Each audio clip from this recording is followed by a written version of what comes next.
اور قریب کیسے ہو سکے گا؟ آج اتنا بڑا مجمع ہے ماشاءاللہ، ہزاروں اسلامی بھائی ہیں، اگر سارے مل کر کسی ایک بندے سے ملنا چاہیں مشکل ہو جائے گا اس بندے کے لیے، سب کے لیے بھی مشکل ہو جائے گا، اس بندے کے لیے بھی مشکل ہو جائے گا کہ اتنے لوگوں سے کیسے ملوں گا۔ کبھی سوچا ہے قیامت کے دن کتنے لوگ ہوں گے؟ آپ میں سے جنہوں نے حج کیا ہے نا وہ میری بات ذرا جلدی سمجھیں گے، جنہوں نے نہیں کیا اللہ انہیں بھی حج عطا فرمائے، باقیوں کو بھی بار بار عطا فرمائے۔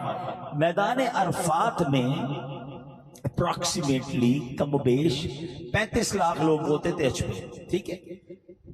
35 لاکھ حاجیوں میں جو عرفات میں ہوتا تھا نا، اسے پتا ہے کہ تواڑی پنجابی وچ کہتے ہیں نا لگ پتا جاتا تھا کہ پبلک کہتے کس کو ہے، اتنی عوام سر ہی سر عرفات میں لوگ کھوتے تھے پھر ملتے نہیں تھے۔ سوچو 35 لاکھ میں یہ عالم ہے، قیامت میں کتنے لوگ ہوں گے؟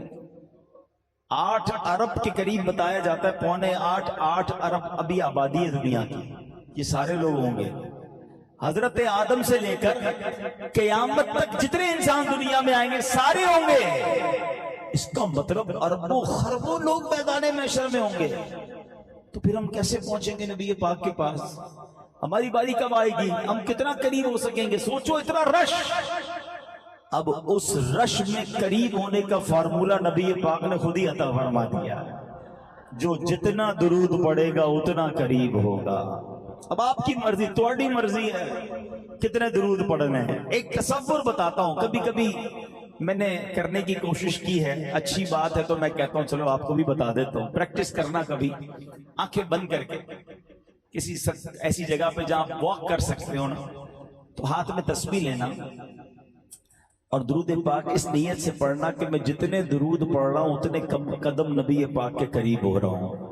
محشر کا میدان ہے، میں جتنے درود پڑھ رہا ہوں آقا کے قریب ہو رہا ہوں، جتنے درود پڑھ رہا ہوں آقا کے قریب ہو رہا ہوں۔ تسبیح رکھنے کو دل نہیں چاہے گا، بندہ کہے گا اور تھوڑے پڑھ لوں اور محبوب کے قریب ہو جاؤں۔ تو یہ کمال کا فارمولہ ہے۔ خدا را یہ فضول کاموں سے اپنے آپ کو بچائیے۔ آج کل گھنٹوں ہمارا موبائل لے جاتا ہے ہم سے، موبائل پر جناب 2-2 3-3 گھنٹے لگا دیں گے، پورے دن میں درود نہیں پڑھیں گے۔ میں بھی نیت کروں اور آپ بھی نیت کریں کہ روزانہ کثرت کے ساتھ درود پاک پڑھیں گے۔ صلو علی الحبیب صلی اللہ تعالی علی محمد صلی اللہ علیہ وسلم۔ انشاءاللہ ہم کچھ، چونکہ عاشق ماہ رسالت کا ذکر کرنا ہے، فنا پھر رسول کے مرتبے پر فائز ایک ہستی کا ذکر کرنا ہے، تو پہلے کچھ یہ جانتے ہیں کہ عشق رسول دراصل ہے کیا، عشق کہتے کس کو ہیں، اور اسلام میں ہمارے دین میں عشق رسول کی اہمیت کیا ہے۔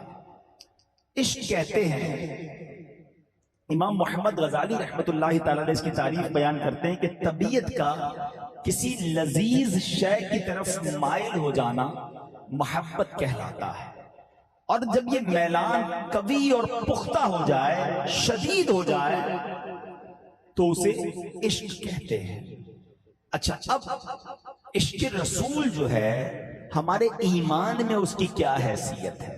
پہلے بات سمجھنی ہوگی۔ ساری زندگی کوئی اللہ اللہ کرتا رہے، لا الہ الا اللہ کہتا رہے، لیکن نبی پاک کو اپنا آقا نہ جانے، اپنا مولا نہ جانے، اللہ کا رسول نہ مانے، آخری نبی نہ مانے، دل کی گہرائیوں سے نبی پاک سے محبت نہ کرے، اس کا ایمان کمپلیٹ نہیں ہو سکتا ہے۔ تو پتہ چلا سرکار دو عالم علیہ الصلوۃ والسلام کی ذات وہ ہے جن سے محبت ہمارے ایمان کا تقاضا ہے۔ اچھا جناب، یہ تو ہر مسلمان کہتا ہے کہ میں نبی پاک کا امتی، مجھے ان سے بڑا پیار ہے، لیکن کیا پیار اور محبت کا کوئی لیول بھی ہے کہ کتنا پیار ہونا چاہیے؟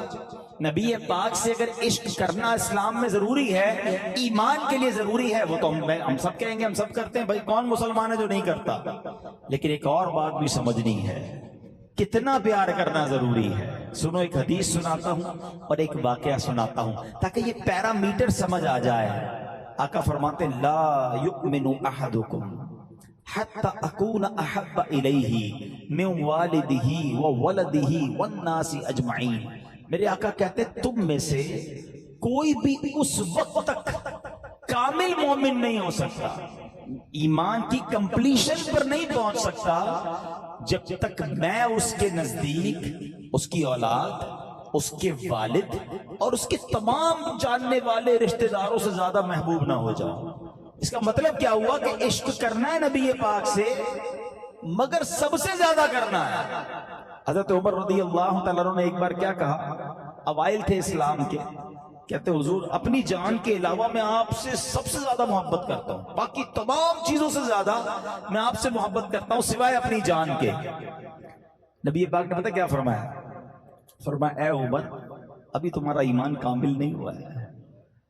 حضرت عمر نے کہا حضور اب میں اپنی جان سے بھی زیادہ آپ سے محبت کرتا ہوں۔ آقا نے فرمایا اے عمر اب تمہارا ایمان مکمل ہوا ہے۔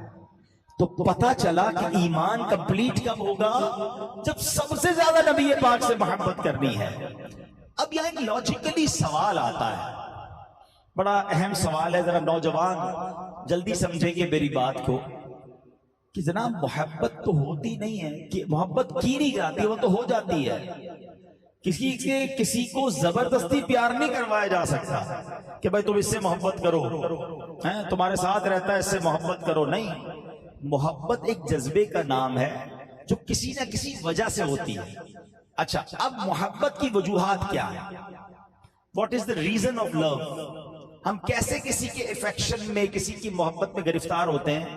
تو بڑی کمال کی علماء نے بحث کرنے کے بعد تین وجوہات تلاش کی ہیں کہ محبت جو ہے نا وہ یا تو کوئی بڑا حسین و جمیل ہوتا ہے اس سے ہو جاتی ہے، انسان فطرتاً حسین چیز کی طرف اٹریکٹ ہوتا ہے، اس کو دیکھ کر اسے اچھا لگتا ہے، یا پھر حسین نہیں ہوتا لیکن بڑا باکمال ہوتا ہے، اسپیشل، دوسرے لوگوں سے ہٹ کر ہوتا ہے۔